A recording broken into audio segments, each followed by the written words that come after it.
Bonsoir à toutes et à tous, bienvenue dans Totalement Foot pour cette nouvelle émission. Tout au long de cette émission, nous reviendrons justement sur les résultats du week-end avec la 17e journée de DH, le résumé du match Saint-Saturnin, la flèche à suivre dans quelques instants. En CFA2, Sablé affrontait Granville, les quarts de finalistes de la dernière Coupe de France, match de très haut niveau qui attendait les Saboliens, résumé à suivre dans un instant également. Et puis bien sûr tout le reste de l'actualité avec Frédéric Hans qui a annoncé vouloir aider financièrement le Mans FC, on y reviendra. Tout ça, ça sera dans le JT Foot en première partie d'émission. Notre invité, c'est Alia Camara, président de l'association d'aide aux jeunes footballeurs. Il répondra à nos questions. Et puis, que sont-ils devenus avec Maxime Bonhomé. Bonsoir. Bonsoir Antoine. Sur qui cette chronique, cette rubrique du que sont-ils devenus? Un ancien Parisien, comme Paris a été sacré champion hier, voilà, il fallait revenir un petit peu. Mais ce n'est pas Jean-Eudes Maurice, on parle de football ce soir. Et c'est parti, elle commence bien. Également Corentin Perrin et Charlie Briand. Bonsoir à vous messieurs. Bonsoir. Et on parle de Charlie Briand puisqu'il a été, il a joué contre la Flèche hier. Est-ce que vous jouez au foot aussi dans un club, messieurs? J'ai joué. Vous avez joué? J'ai joué beaucoup étant enfant, là j'ai arrêté. Je pratique le basket actuellement, mais c'est une vraie passion et l'appel des terrains est très tentant de revenir toutes les saisons. Et vous, Maxime Bonhomé? Non, entre amis seulement, mais sinon je maîtrise bien la console, donc sur ça, il n'y a pas de souci. FIFA et tutti quanti, bien évidemment. Tout à fait. Avez-vous des coups de gueule ou des coups de cœur pour débuter cette émission? Moi j'ai un coup de gueule, alors c'est pas contre lui, hein, bien sûr, Ousmane Dembélé. D'ailleurs, on avait vu qu'il avait une offre mirobolante du FC Barcelone. C'est contre, alors je sais pas, c'est les journalistes ou autres qui arrêtent pas de dire oui, tiens, Ousmane Dembélé, il a fait 4 bons matchs, pourquoi pas l'équipe de France? Alors c'est vrai, hein, c'est bien, on a enfin des joueurs intéressants dans le championnat de France de Ligue 1, mais ce n'est pas une raison pour directement les mettre en équipe de France. Il faudrait peut-être qu'ils fassent une saison pleine avant de penser à l'Euro. Ça voudrait dire qu'on aurait Ousmane Dembélé qui était en CFA2 au début de la saison et qui va se retrouver à l'Euro. Bon, il y a peut-être quand même d'autres joueurs et peut-être s'intéresser à d'autres joueurs avant de Ousmane Dembélé. C'est un joueur... Vous pensez à qui? Parce que des joueurs français cette fois par contre. Pardon? Oui, des joueurs français. Kalidou Koulibaly. Mais parce que Didier Deschamps a fait une bourde sur le plateau de la Belgique Football Club, évidemment. Non, il y a plein d'autres joueurs et puis voilà, Ousmane Dembélé, c'est l'avenir de l'équipe de France sans doute, c'est l'avenir du football français, mais on a le temps avant de pouvoir lui donner sa chance. Il y en a plein d'autres. N'Golo Kanté par exemple, qui mérite largement d'être en équipe de France. Il va peut-être être champion d'Angleterre avec Leicester, mais on préfère un Yohan Cabaye qui joue à Crystal Palace. Moi N'Golo Kanté, il a le niveau par rapport. Voilà, Ousmane Dembélé, il est très bon, il a marqué un triplé contre Nantes, c'est très bien. Mais sinon, si on prend tous les joueurs qui ont marqué des triplés, on va se retrouver avec une attaque Ousmane Dembélé ou Wissam Ben Yedder à l'Euro. Vraiment, voilà. Bon, attendons. J'ai un autre coup de cœur, c'est pour les Saboliens du Sablé Football Club qui ont fait une aide d'honneur pour leur adversaire Granville ce week-end pour les féliciter de leur parcours en Coupe de France. Voilà, j'ai trouvé le geste plutôt sympathique des Saboliens. C'est vrai, beau geste. Faut le souligner. Un gros coup de gueule, en revanche, pour ma part, c'est pas du foot, mais c'est du sport, donc on peut en parler ici.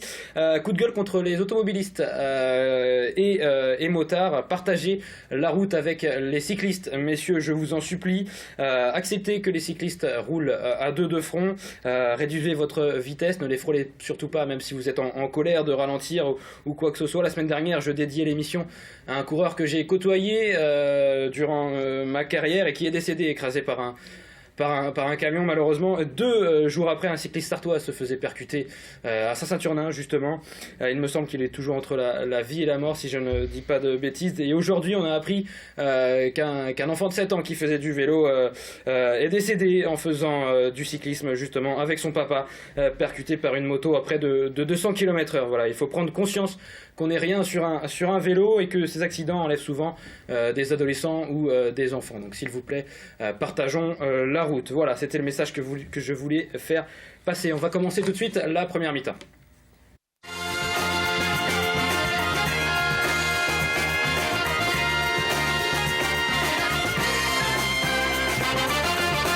pris un petit peu de retard, on va commencer sans plus attendre avec le JT Foot de Charlie Briand. Avec la D2 féminine, Charlie. Et oui, honneur aux dames pour cette fois, avec la D2 féminine du Mans FC, qui malheureusement s'est incliné 2-0 face à Rouen. C'est dommage parce que ils avaient fait un bon début de match avec une frappe de Bernard sur le poteau. Et au retour des vestiaires, donc ce sont les Normandes qui ont pris le match en main en marquant à la 48e et en enfonçant le clou à l'heure de jeu. Donc comme je l'ai dit, score final 2-0. Les Mancelles qui sont donc 6e au classement. On le rappelle qu'il faut rester dans les 6 premières pour pouvoir se maintenir en D2. Donc il ne faut pas lâcher. On en profite également pour vous donner des nouvelles de nos 2 chroniqueuses que vous avez pu voir en début d'année. Et puis avant qu'elles ne partent du Mans FC, justement après le départ de Christophe Charbonnier, l'ex-entraîneur, Justine Thébault qui a signé à Orléans en DH, et ce club qui joue donc la montée en D2, et Justine Fouquet qui est toujours en rééducation suite à sa lourde blessure. On lui souhaite un bon rétablissement et on leur passe un petit coucou à nos 2 Justine. Voilà, c'est passé et on enchaîne avec les U17 nationaux, Charlie. Ouais. Et donc cette fois, c'est une défaite pour les jeunes du Mans FC face à Lorient. 3-2. Il faut s'accrocher dans ce championnat. Et par contre, alors là, c'est un très très bon résultat cette fois pour Mulsanne, malgré leur 14e place. Non, je me suis trompé, pardon. C'est un très très mauvais résultat pour Mulsanne. C'est Mulsanne qui perd 7-0 malheureusement. Non, qui perd 7-0 donc contre Guingamp. Donc du coup, non, c'est un très très mauvais résultat pour le coup. Ça m'étonnait quand même le 7-0. J'aurais dû demander, mais écoute pas. Donc le Mans qui se classe quand même 11e et qui perd une place au classement et revient donc dans la zone rouge. Donc faut faire attention et continuer les bons résultats. Et donc Mulsanne, donc en fait c'est toujours aussi dur, avec 5 points de retard sur l'avant-dernier, et ils sont toujours derniers au classement avec 22 points. Les U19 nationaux. Ouais, alors avec cette fois-ci une victoire très très importante pour les U19 nationaux du Mans, puisqu'ils ont gagné 3-0 face à Châteauroux. Châteauroux qui est, on le sait, aussi un concurrent pour le maintien, un adversaire un petit peu direct du Mans FC. Donc ils sont plus lanterne rouge, le Mans, du coup ils reviennent seulement à 2 points du premier non relégable qui est Châteauroux. Donc rien n'est fait pour les joueurs de Johan Farprier. On leur souhaite de se maintenir dans ce championnat national. L'ADH maintenant avec Saint-Saturnin qui recevait le leader, la Flèche. Ouais, on l'avait dit la semaine dernière, ça allait être un match compliqué pour Saint-Saturnin. Et donc ça nous a pas je m'en mêle. Ça a pas loupé, voilà, je cherche mes mots. Avec un but ça a pas loupé, résultat de 3-1. De Kouyaté à la 6e minute de jeu, Maxime. C'était mérité sur le début de match, malgré. C'était mérité, même l'entraîneur l'a dit à la fin, on l'entendra sans doute, c'est largement mérité. Là, le deuxième but est magnifique, c'est la passe d'Aller déjà de l'extérieur du pied, et puis le contrôle, la vitesse également pour enchaîner directement avec la frappe d'Olivier. C'était somptueux, puis surtout c'était mérité. Saint-Sat a eu énormément de difficultés à rentrer dans la rencontre. On voit Saint-Saturnin a eu des occasions quand même, on va pas. Oui, ils ont eu des occasions. Celui-là, je pense que c'est peut-être le tournant du match. Les deux qu'on vient de voir, je pense qu'il y avait 2-0. C'est Damien Fagot qu'on a vu qu'on avait loupé cette frappe. Qu'on avait loupé une aussi la semaine dernière. Si vous écoute. Et puis la Flèche qui reprend les choses en main, mais qui sur ce lobe ne donnera pas les chances de Saint-Saturnin. On a cru au penalty un moment sur Audran Lagoutte, mais l'arbitre n'en a jugé que non. Et Audran Lagoutte qu'on retrouve à la 60e minute de jeu. C'est son anniversaire, il fête ses 22 ans aujourd'hui, hier, et puis il marque donc le but du 2-1, réduction du score pour les Saint-Saniens qui ont cru justement à l'égalisation. Mais tout ça, c'était avant le but de... j'ai perdu son nom de Gondo à la 65e minute de jeu. Elle est contrée, elle est touchée. Ouais, elle est touchée. Mais merci de cette précision, on ne le voyait pas à l'écran.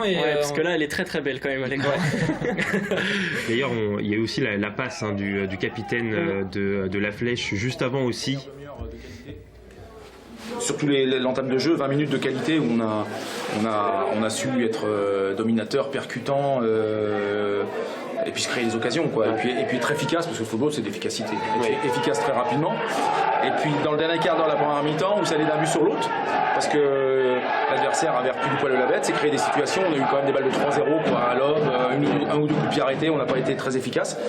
Et puis en deuxième mi-temps, tout de suite, on a eu encore des occasions de 3-0, et puis ils sont revenus à 2-1, et puis à partir de là, ça a donné une deuxième mi-temps, à partir du 2-1, ça a donné quelque chose un football incertain, pas de très bonne qualité.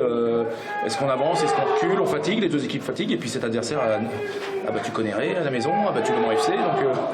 Donc voilà, au bout du compte, moi je suis content de la victoire. Après, je pense qu'on peut faire beaucoup mieux dans le jeu. C'est une équipe solide qui est présente, qui est efficace, qui est très opportuniste. Les occasions, elle les a mis au fond. On a 2-3 situations où si nous, on est un peu plus précis dans le dernier geste, on aurait pu obtenir un petit peu mieux. Franck Guy au micro, à mon micro. On n'a pas de reporter, de journaliste reporter à l'image. Donc c'était mon micro et c'était Franck Guy, l'entraîneur de La Flèche, et Bertrand Agel, l'entraîneur de Saint-Saturnin. Voilà, le classement. Non, les résultats d'abord de cette division d'honneur. Les autres résultats, avec un résultat étonnant pour le Mans FCB face à la Lanterne Rouge Moncé, donc c'est bien pour Moncé. Match nul 1 partout, avec un but de Le Baron pour Le Mans et de Lemel pour Moncé. On voit le Bourny qui va gagner à domicile face à Conneré 1-0, donc c'est une bonne opération pour eux, sur un but de Gaudin. On a une victoire 3-0 de Mayenne, aussi un peu étonnant compte tenu de la forme qu'avait la Ferté-Bernard. Donc victoire 3-0 de Mayenne avec des buts de Trido, Bastille et de Langle. On voit aussi une victoire de Coulennes à la Suze. Bon résultat aussi ça pour Coulennes sur le score de 2-1. Et donc Mulsanne Télocher qui confirme et qui gagne 4-1 face à Louvernay. Au classement, donc on retrouve du coup La Flèche, toujours leader, avec sa nouvelle victoire face à Saint-Saturnin. Qui prend de l'avance sur Conneré, deuxième, qui a perdu. Donc du coup le mauvais résultat c'est pour Conneré ce week-end, qui donc pointe à 52 points et a seulement un point d'avance sur le troisième qui est Bonchamp. On voit la Suze avec sa défaite qui perd une place et se classe donc 5e au classement avec 46 points. La CFA2 désormais, ça jouait pas justement pour le groupe B. On va tout de même voir le classement des Manceaux qui sont toujours donc deuxième avant leur match contre Châtellerault. Ça sera samedi prochain et ça sera donc à Châtellerault. Inutile aux supporters Manceaux de se déplacer à la Pince-Nardière. Châtellerault qui est dixième au classement. Donc Le Mans reste toujours second et on espère que Chartres fera un faux pas et puis que les Manceaux remporteront ce match à l'extérieur.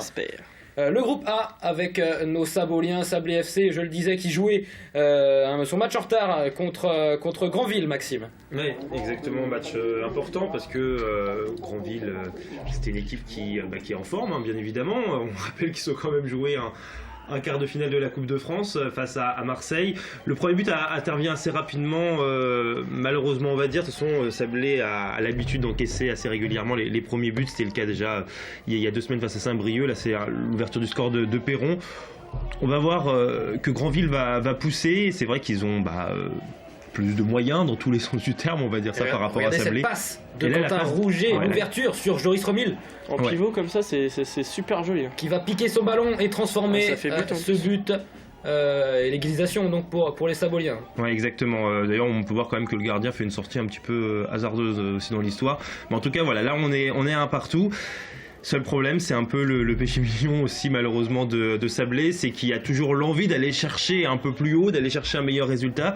Et Granville, on va le voir avec Vauvy qui va se retrouver à l'entrée de la surface et une belle frappe croisée qui va permettre à ce moment-là à Granville de mener. On est à la 88e minute de jeu, on s'imagine que c'est fini. Et là, patatras comme on dit. Encore un super boulot de Joris Remil qui va éliminer son vis-à-vis centré. Et le centre, et là c'est sur une faute sur Quentin Machelier, exactement. Le centre était aussi très très beau. Le centre était aussi très très bon. Carton rouge juste après. La double peine. Normal. La double peine. Alors on est à la 93e minute, l'arbitre va siffler juste après la fin du match. Et Arnaud Billot, le spécialiste des pénaltys, un contre-pied parfait. Voilà, de toute façon, à score 2-2, et on écoute Arnaud Billot, justement, le buteur. Heureux parce qu'on a mis les ingrédients pour égaliser et dans l'ensemble du match je pense que c'est mérité. La défaite elle aurait été sous le plan comptable ça aurait été difficile et le plan mental aussi, donc du coup c'est bien collectivement on a fait les efforts, on est récompensé, on ramène que 2 points mais c'est déjà 2 points de bon prix face à une équipe de Granville qui est quand même une très bonne équipe de CFA2, donc satisfait. Voilà, et vous avez vu en début de match la minute de silence dédiée à Émile Répussard qui nous a quittés. C'était un dirigeant de ce club justement, de Sablé FC. Exactement. Mais en tout cas, voilà, c'est un bon résultat pour Sablé, parce que Granville était quand même venu avec 8 joueurs qui avaient vécu ce match de Coupe de France face à Marseille. Alors il y avait deux possibilités, soit ils accusaient un petit peu le coup et on retrouvait une équipe qui était assez faible. Voilà, c'est difficile dès qu'on passe du stade d'Ornano qui est plein face à Marseille, puis après on se déplace à Sablé, c'est difficile. Et pourtant ils ont très très bien joué, pareil pour Sablé. Malheureusement, on va voir au classement dans quelques instants, Sablé stagne encore un petit peu. Ils sont toujours à 4 points de la zone de relégation et à 4 points également du podium. Il va falloir aller chercher des points. Moi je les vois bien dans les 5 premiers quand même, Sablé à la fin de la saison. Ils montrent quand même de belles choses depuis ils montrent de belles choses. 4-5 matchs. Ils ont perdu qu'une seule fois depuis fin novembre et ça prouve quand même que Sablé est de mieux en mieux. Ils faisaient très peu de matchs nuls au début de la saison. Ils faisaient beaucoup de matchs nuls, ça continue, mais il reste peu de choses. Là ils vont avoir 2 matchs importants, un déplacement à Salò dans une dizaine de jours, enfin dans 2 semaines, et puis la réception de Lannion. Ce sont 2 adversaires qui sont également dans les derniers. S'il y a victoire, ils pourront viser vers le haut, mais bon, de toute façon ce championnat est très difficile. Dans le reste de l'actualité, Charlie. Ouais, on a Frédéric Hans qui va aider financièrement Le Mans FC. Frédéric Hans qui est le nouvel entraîneur de Montpellier, qui avait dit si on se maintient en Ligue 1 avec Montpellier, j'espère que je pourrai apporter une aide financière au Mans FC. Donc il a dit ça hier sur France Bleu Maine dans l'émission Stade Bleu. C'était l'ex-entraîneur du Mans FC, du MUC 72 de 2004 à 2007, donc on ne connaît pas la hauteur de sa participation, mais c'est vrai que c'est il a précisé, je ne suis pas assez riche pour devenir un grand mécène, mais si ça peut donner des idées aux autres, voilà, fin de citation de Frédéric Hans, et il est convaincu que le Mans FC retrouvera le monde professionnel. Et ce très rapidement, voilà, il a été surtout pour le geste quoi. C'est l'intention, c'est vrai que c'est bien si ça peut apporter d'autres. Il reste très attaché au Mans. C'est et bien. puis qu'est-ce que j'ai noté également sur mon petit papier. Il reste très attaché au Mans parce que c'est son premier club professionnel. Et puis il a été content de voir que Arnaud Cormier, qui était chargé de la formation au Mans, a été libéré par le président Jean-Pierre Pasquier. Donc voilà, il espère pouvoir apporter cette aide financière. Vos avis, messieurs, justement sur cette actualité? C'est très bien, et puis on peut rappeler que le président en 2014 avait fait un appel aux dons, comme ça, aux anciens entraîneurs, aux anciens joueurs du Mans FC. Et à l'époque, Frédéric Hans était le seul à avoir répondu à cet appel. Alors nous, on souhaite qu'il y ait de plus en plus d'anciens joueurs et d'anciens dirigeants qui viennent aider ce club, qui les a fait grandir, et du coup, il faudrait leur rendre l'appareil, et je trouve ça, c'est une très belle initiative de la part de ce grand entraîneur. Voilà, c'était les mots de Maxime Boudoué pour conclure sur cette actualité. C'est beau. Oh, c'est beau, c'est si bien dit. De Corentin Perrin, pardon. Excusez-moi. Il dit rien en plus. Il se laisse les fleurs. Non, mais c'est bien. Moi, si je peux un jour lui ressembler, moi ça me va. Dans le reste aussi de l'actualité, encore, Charlie, des choses? Ouais, des Sartois qui sont décisifs en national parce que Anthony Deroy, l'ex-joueur du Mans FC, formé à Sablé, puis donc au MUC 72, a marqué ce week-end. C'était en national avec son club du CA Bastia.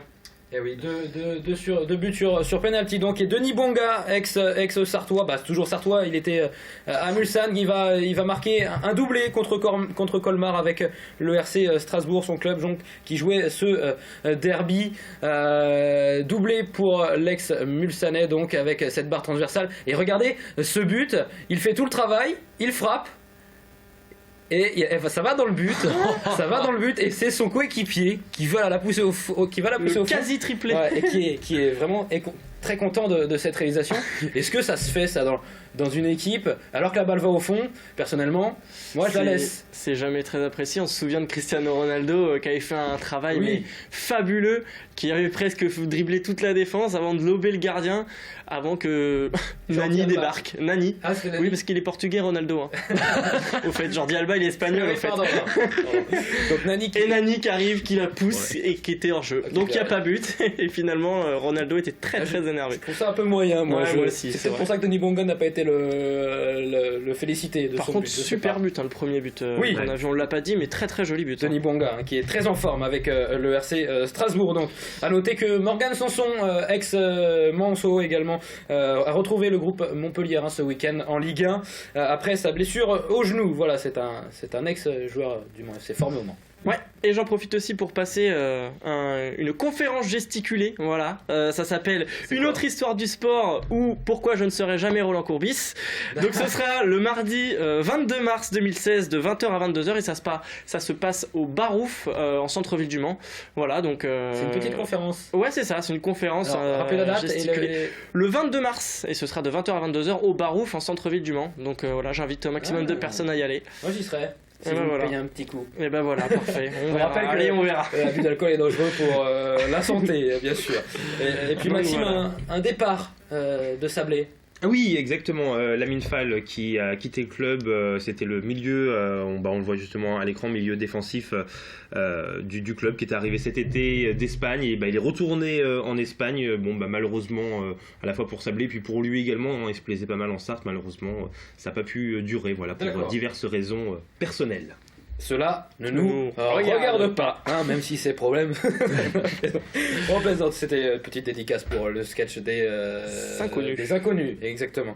Et puis le tirage au sort pendant la mi-temps du match. Oui, exactement, tirage au sort du tournoi international U19 féminin. On va peut-être voir d'ailleurs, alors c'est compliqué à voir, pour tout vous avouer, on va voir notamment que le Barça est avec le Paris Saint-Germain, Francfort et puis Juvisy sera le groupe C, le groupe de la mort. Il y a également un beau groupe D aussi. Potsdam qui sera avec par exemple le Rosengard, Bordeaux et Valence. Il y a le Bayern Munich, Chelsea, Saint-Etienne, Toulouse et puis enfin Arsenal, Lyon, Twente et Guingamp. Donc il va y avoir du beau monde. Ça sera au mois de juin. J'ai perdu le 25 et le 26 juin. C'est ça. 25 et 26 à Sablé donc. Puis messieurs, Yoann Pivati élu meilleur joueur du Mans depuis la reprise. Vous en pensez quoi? Moi j'ai voté pour lui personnellement. Pas étonnant. Pas étonnant. Ouais, honnêtement pas étonnant parce que ça aurait pu être la bagarre avec Aurélien Tartereau ou Emmanuel Thibault. Qui fait c'est vrai mais bon c'est un peu plus récent. Et mais Yoann Pivati c'est vrai qu'il fait un boulot monstre. En fait j'ai l'impression qu'il fait un peu le sale boulot quoi. Et il récupère un nombre impressionnant de ballons, enfin c'est vrai qu'il est très très bon et moi ça m'étonne pas que ce soit lui vraiment. Bon messieurs on est très en retard, on va passer à deuxième mi-temps, on se retrouve dans quelques instants après la pub.